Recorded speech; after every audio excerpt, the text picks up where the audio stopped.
Hello, this is Greg Berzinsky for Beardbrand, and today's video is about me getting a bald fade undercut from a barber who was reluctant to speak on camera. In fact, he said nothing.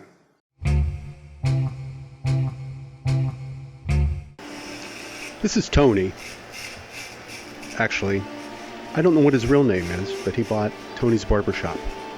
So, but everyone in the neighborhood refers to him as Tony, which is, I think, just a hilarious thing. This is very typical of me getting my hair cut at this particular barbershop. Not much conversation. I did sit down and he said, "What do you want?"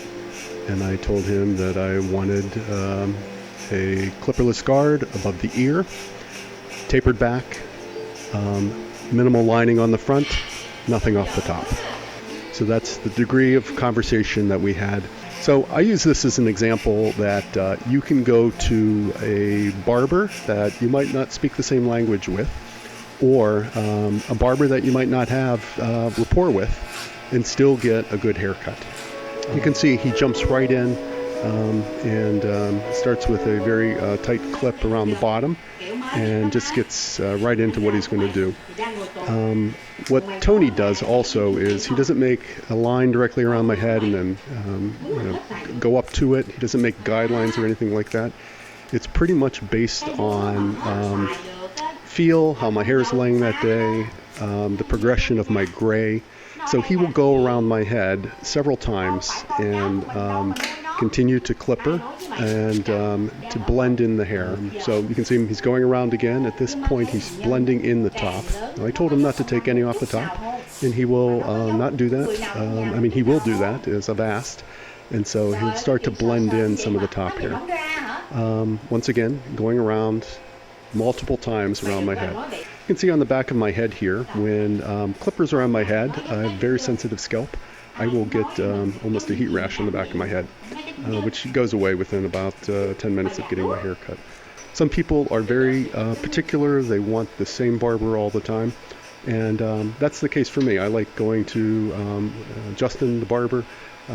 Love going to him, but I can't always find the time since the shop isn't close to me, and he's by appointment, and so sometimes I like to go to a barber just because I need to get my hair cut right now, right then, because I have an appointment, I'm going out in the evening, I need a freshen up look, and so I'll go to someone else. You can hear in the background here, there is some fairly dramatic music. We were watching soap operas, and so the music will cue in, and right now the music swells. I find it very interesting. You can see some of my facial expressions as the music comes in and out. And in this particular instance, there are tears in the background, and I hope it's not for my haircut. I often travel on the weekend up to northeastern Pennsylvania, and so I actually have a barber that I go to in Scranton, and I will be getting my hair cut from him. Very different approach. It's a very, I'm going to call it a hipster barber. Really cool shop, really great dudes, right in the center of Scranton. Quite different from this small mom and pop shop located in South Philadelphia. You can see areas in my head, as other barbers have pointed out. Right in that particular area, I have a white patch of hair, and I actually have scars in the back of my head. So those are revealed when my hair is really short, and sometimes people will comment that he cut too short in a particular area, and you can see he's not going into an area and cutting any shorter. It's the hairs are lighter and they look different. So you can comment below, what do you think about going to different barbers? Are you faithful to a particular barber? I have friends who will not, as they call it, cheat on their barbers and go to someone else. But here Tony is starting to blend in the longer hair on the top to what is an undercut. So an undercut, I describe it on this side, is cut, it's asymmetrical. One side toward the part is very short, leading up to the part. Some people will go to a total bald fade. He had a clipperless guard at my ear, worked up to about a ½ an inch or less toward the top. I've gone shorter where it's actually all been clipperless guard the whole way to the part and with an actual shaved part. that I got about 3 years ago.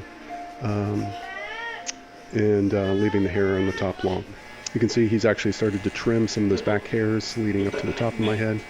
This area in the back of most people's heads is a little challenging because you have a swirl created by the cowlick, and finding out which hairs want to go to the top, which hairs want to go to the sides, and which hairs want to go to the bottom is something that your barber plays with, and then you wrestle with in the mirror to figure out, did I get the back hairs up? Did I get the top hairs down?